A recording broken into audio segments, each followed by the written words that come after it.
Hello kabayan! Welcome back sa channel ko sa Bayan Ko Reactions. Kamusta po kayong lahat? Itong episode nito, ito yung throwback sa Philippine Senate hearing. Yung tinanong ni Senator Jingo Estrada si former Senator Leila de Lima about sa yung investigations niya against former President Duterte. Papanoorin po natin ano yung mga sagot ni former Senator de Lima, kung reliable pa talaga. If you like this video, don't forget to like, subscribe, write any comments, and share. And don't forget to click the notification bell. Let's go, guys, and watch. Senator, thank you, Mr. Chair. A few questions addressed to former Senator De Lima. During your time as chairperson of the Commission on Human Rights, when did you start serving as the chairman of the Commission on Human Rights, if I may ask? I was appointed in 2008 Up to 2010. to 2010 All right. when I was appointed as the Secretary of All right. Justice. Did you conduct investigations regarding EJ case? Yes, Madam the CHR and bank All right. conducted a public inquiry right there in Davao City. May I know kung ano-ano po yung mga lugar na inimbestigahan nyo tungkol sa EJK? Yung tungkol pa sa lugar, it was actually the entirety of Davao City because of the phenomenon of GDS.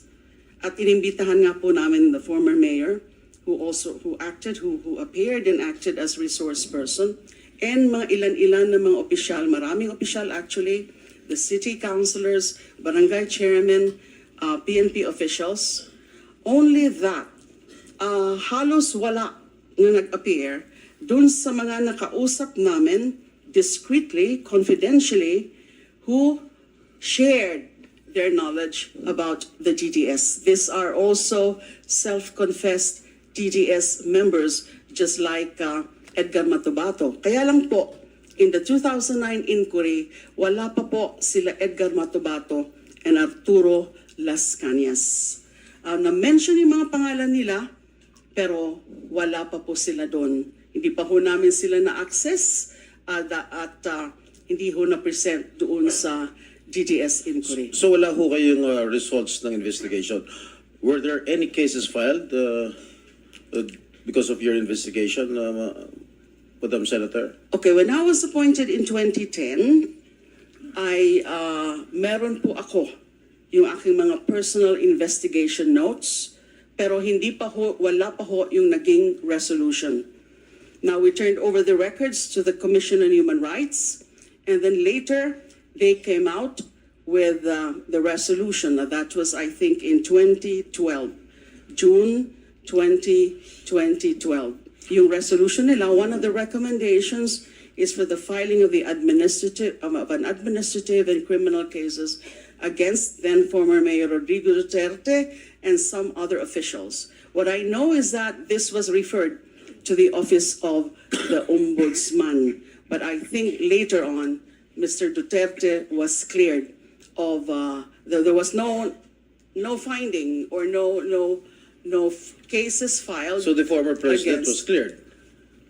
Am I No, correct? it was not really cleared because I think, if I'm not mistaken, the main reason why no cases were filed with the Ombudsman against former Mayor Duterte and then President Duterte is that If you- nung linabas na po yung from the Ombudsman is he was already the president. Well, Imagine, guys, sa 2008, sa tagal ng panahon ni former Senator de Lima, naging human rights lawyer at naging Secretary of Department of Justice. Ang tagal ng panahon, hindi siya nakapile ng kaso hanggang nahirapan na lang siya makasagot kay Senator Jingo Estrada, ha? Nga ah, nauutal na siya. Yung pagsagot niya, delay. Yung pagsagot masyadong delay na nag-iisip pa ano pa yung imagine tsaka pa lumabas ang resolusyon galing sa ombudsman sa 2016 na nag-enjoy na si former President Duterte sa kanyang immunity status. Bakit hindi yan naging news? Ha? Former Senator De Lima, nagsasabi ka ba na to? Ha? O nagsisinungaling ka lang? Ha? Dahil yung mga conflicting statement mo, against, galing sa bibig mo, yung pananalita mo, nagpapatunay nga sinungaling ka.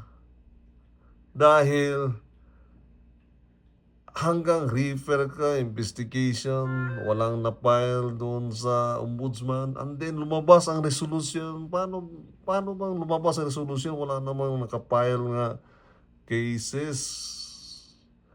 Niluluko mo yata kami Kaya nga, yung mga self-confess na mga witnesses mo, walang masyadong masabi dahil yun sila ay false witnesses.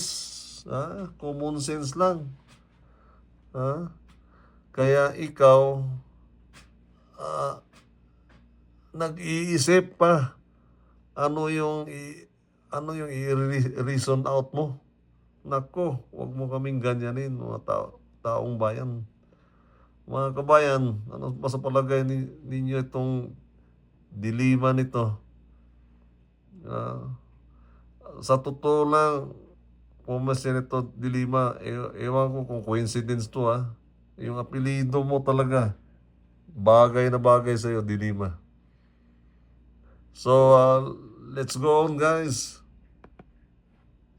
So, on During the presidential immunity. in the course of your investigation, when you were CHR chairman, and you think that the former president was involved in killings in his hometown in Davao, why didn't you file cases against him? The investigation was conducted. But the problem was that those who were in the know, yung konti ho na mga self-confessed DDS members at that time, they're not willing No. to testify. When you were DOJ secretary, why didn't you file a case against the former president? You had all the means, you had all the power to do so. When you were secretary of the Department of I Justice. actually referred the matter of when Edgar Matobato came to us for witness protection. I rinifer ko po uli yung the DDS matter So what to happened? the wala po. Wala po. Bakit wala? You were Imagine, walang nangyari sa investigasyon niya. Dahil nga mga false witnesses, kagaya yung Edgar Matubato, isang pulis, bayaran, pinagpipirahan ka lang. Former Senator De Lima, sa bagay, yung perang binabayad yan, galing naman yan sa taong bayan. Kaya, yung mga bayaran ng mga testigo, false witnesses, hindi yun magtatagal. O haharap sa korte. Sino naman mga lukulukong tao ang harap sa korte na mga sinungaling, mga testigo? Nako. Kaya former Senator De Lima, yung mga pangluloko mo, hindi yan uubra. Naku po. Kaya ikaw nahihirapan masyadong makasagot. With all the means and powers, naging Secretary of Department of Justice ka, wala kang nagawa. Ha? Wala kang mahanap. Ha? Ang sayo lang chismis. Ha? Chismis, purely chismis. Okay, let's go further, guys. A very, very powerful member of the cabinet during that Aquino administration. You did not do anything? It's not To that I pursue did the not do case? anything. To pursue It's the just case? that I asked the NBI to pursue further the investigation. Pero wala na po na i-submit sa akin na report. They were telling me that they had also so much difficulty accessing possible witnesses at the time. All right. One more thing. Bakit nahihirapan ng NBI? Bakit nahihirapan ka, former Senator De Lima, to access those witnesses? Ano ba, yung hinarang ba kayo ni former President Duterte para hindi kayo maka-investigate doon sa lugar niya? Bakit sa kanyang lugar lang? Ha? How about yung iba diyan? Ha? Dahil nga yung pag-iimbestigar ninyo, personalan ba? Ha? Halatang-halata naman. Okay. Let's continue, guys. Madam former Senator, why is it only in Davao that you had this investigation? Bakit Davao lang? Why were you so focused and why are you so concentrated in investigating Davao? We were focused on investigating the so-called DDS phenomenon because we have read some reports about it. Foremost of which was the report of the UN Special Rapporteur Phillips Alston. And he did come out with that report citing certain findings of the UN Special Rapporteur Philip Alston. And meron din pong report, yung Human Rights Watch, they called it, "You can die anytime," also referring to the DDS phenomenon. So we felt that at that time, because of these reports, and our CHR regional office did confirm that there were killings, but they could not tell us, or they refused to tell us that it was actually the doings of the DDS on orders of then Mayor Rodrigo Duterte. Wait lang. Former Senator De Lima. Na-confirm sa Human Rights Watch at yung UN representative, but they could not tell you really the actual the incident or situation about extrajudicial killings. Ano bang ibig mong sabihin? So, kung na-confirm nila, go ahead, mag-file ka ng kaso. Na-confirm ba talaga o chismis lang?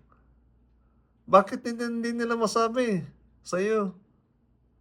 Ha? Mag-confirm ka ba ng isang bagay kung hindi sigurado?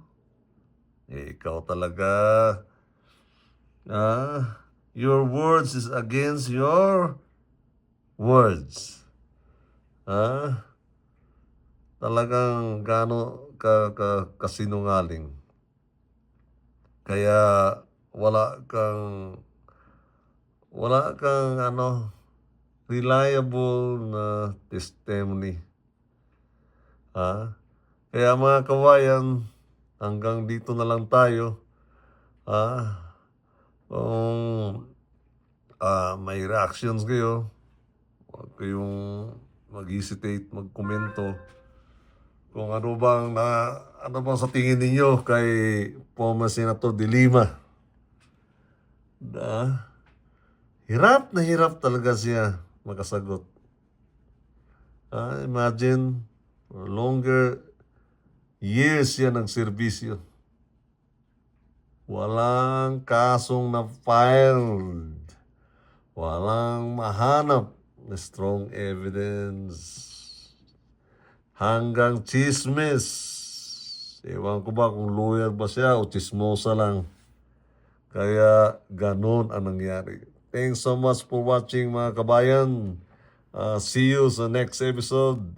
Bye!